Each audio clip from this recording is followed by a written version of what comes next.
안녕하세요. 공간산책입니다. 오늘은 서울 지하철 1, 3, 5호선 종로 3가역 2-1번 출구에서 인사드리겠습니다. 출구에서 나와 바로 오른쪽으로 가겠습니다. 그런 다음 또 바로 뒤로 돌면 되는데요. 앞쪽에 보이는 친숙한 이곳은 바로 피카디리 극장 건물입니다. 피카디리 극장은 모르시는 분들이 없으실 정도로 유명한데요. 단성사, 서울극장과 함께 한때 종로에서 가장 잘 나갔던 극장 중에 하나였죠. 지금은 CGV 피카디리 1958이라는 이름으로 영화관의 명목은 유지되고 있지만 귀금속 도매상과 함께 운영되어 예전의 모습은 찾아볼 수 없게 되었습니다. 이제 피카디리 극장을 바라본 채 오른쪽으로 가겠습니다. 오늘은 종로 3가 일대의 동네를 산책해 보려고 하는데요. 길 하나를 두고 한쪽은 젊은이들은 물론 수많은 외국인 관광객들이 찾아오는 서울의 명소이자 핫플레이스이지만 다른 한쪽은 도심 한복판이라고는 생각하기 어려울 정도로 인적이 드문 것은 물론 작은 골목골목 사이로 집들이 다닥다닥 붙어있는 서로 너무나도 대비되는 모습을 보여주고 있기에 이번 기회에 같이 소개해 드리려고 합니다. 음식점이 즐비한 골목을 따라 계속해서 직진한 뒤 조금만 걸어가면 나오는 초동교회와 앞쪽에 순댓국집을 지나쳐 계속 걸어가면 되는데요. 그러면 이제는 많이 사라졌지만 정겨운 풍경을 간직한 작은 이발소를 만나보실 수 있습니다.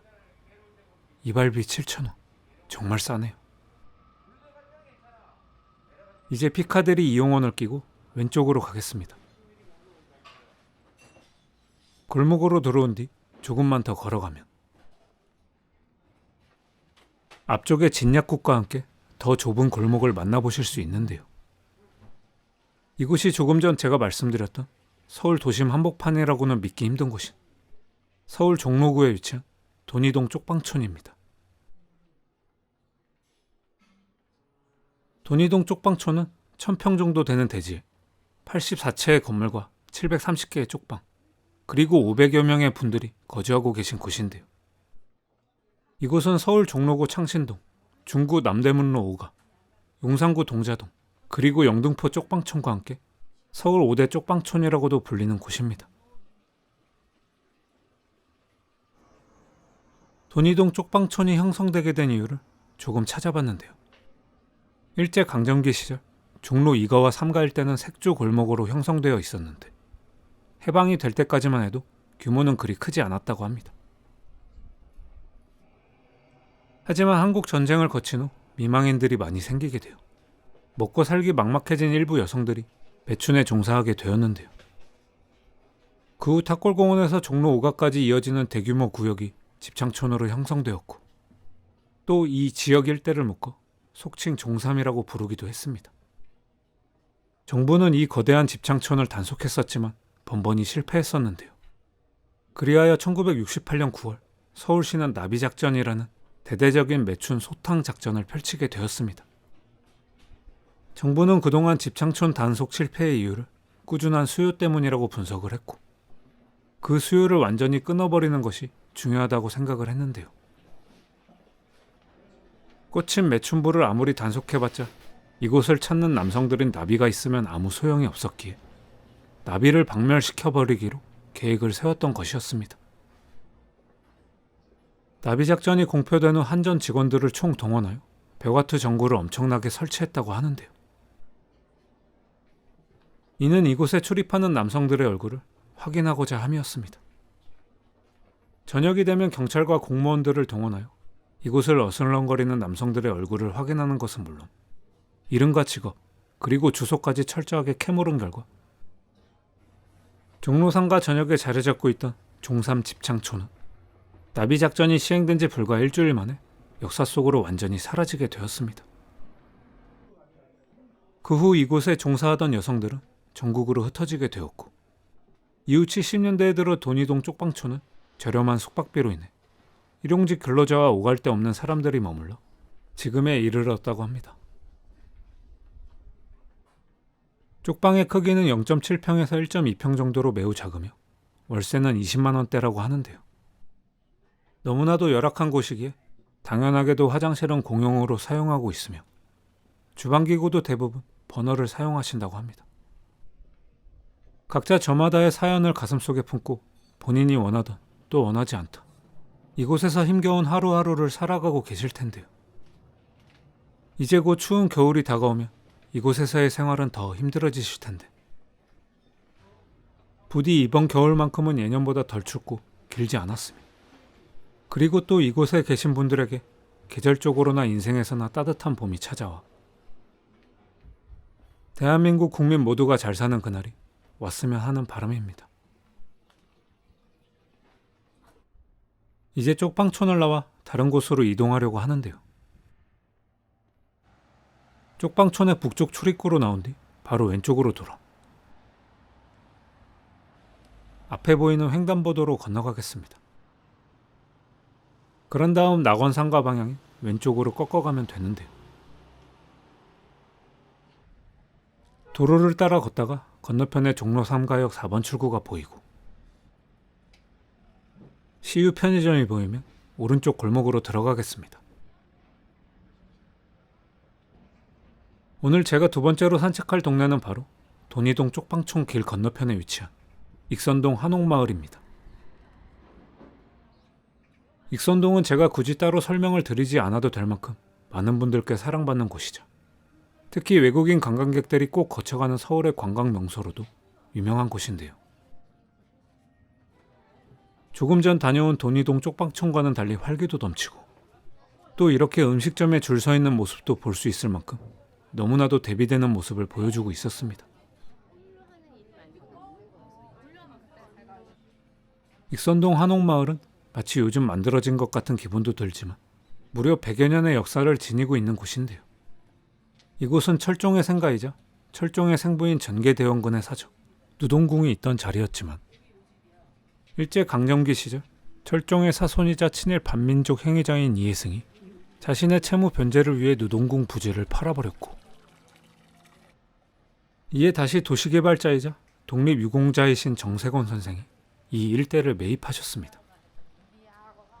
당시 명동 지역에 거주하던 일본인들이 종로 일대까지 옮겨와 상업활동을 확장하고 있었는데요. 정세권 선생은 일본인들이 익선동 등 서울 사대문 안쪽으로 침투하려는 것을 막기 위해 1만 평에 가까운 익선동 땅을 사들여 작게 나눈 후 일본인이 아닌 조선인에게만 분양을 하였습니다. 중산층 이상의 부유층이 살던 북촌과는 달리 서민들에게 분양하기 위해 이렇게 작은 한옥들을 붙여서 지은 것이었죠. 사실 2000년대 초반까지만 해도 익선동은 그리 알려지지 않은 한옥 밀집촌이었는데요.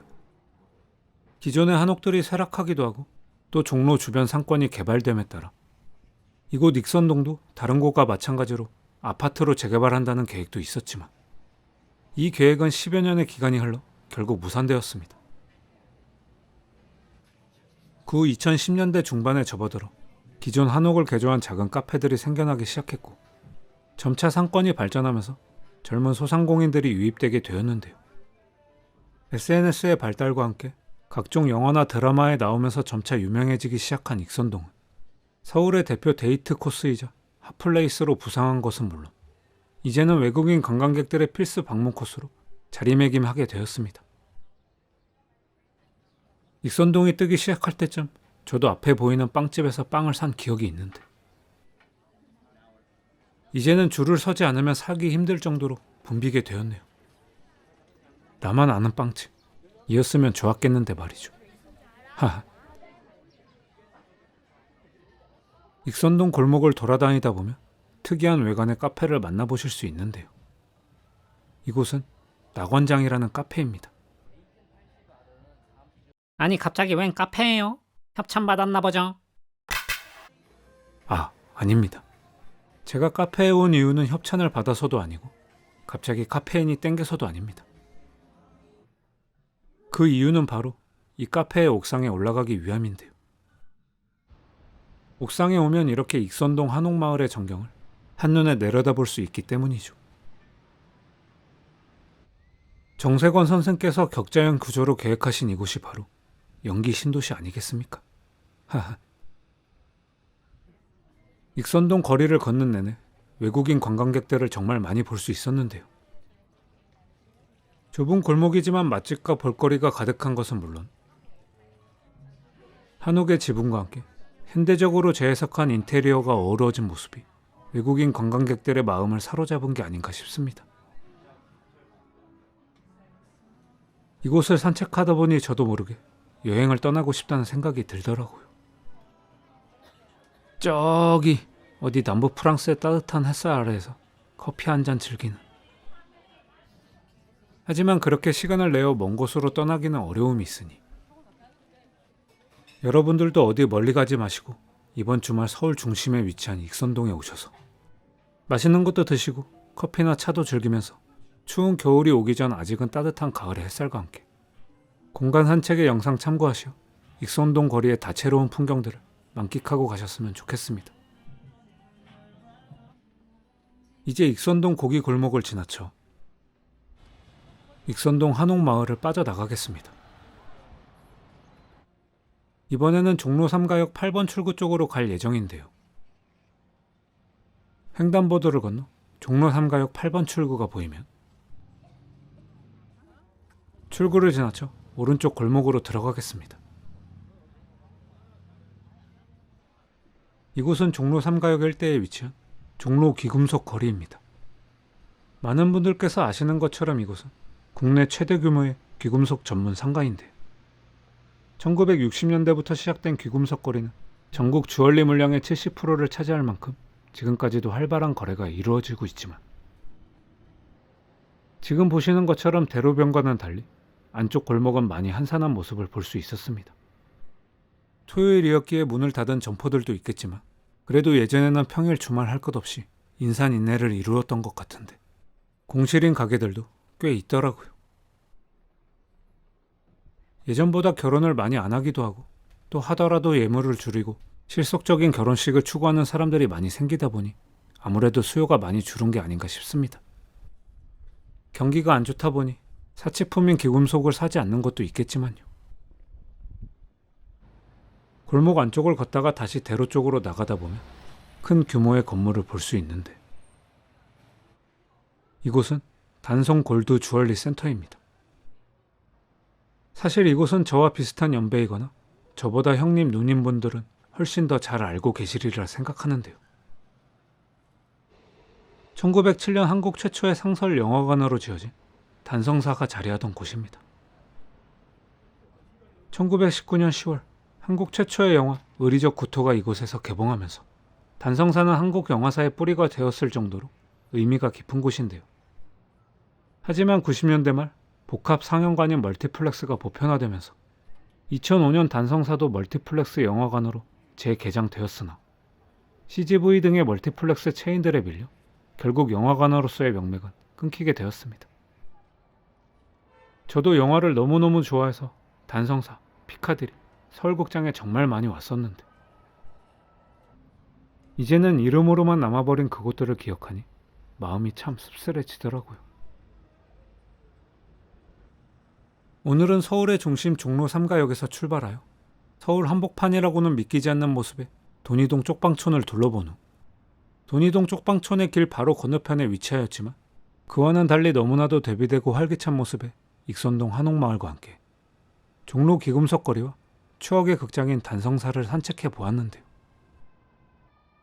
사랑하는 분들과 함께 서울 도심 한복판의 거리들을 천천히 걸으시며 옛 추억도 떠올리시고 정겨운 이야기도 나누시면서 즐거운 산책하셨으면 좋겠습니다. 단성 골드 주얼리 센터를 정면으로 바라보고 왼쪽으로 가시면 바로 앞쪽에서 종로 3가역 9번 출구를 보실 수 있습니다. 다음에도 좋은 산책 코스로 찾아뵙겠습니다. 시청해주셔서 감사합니다.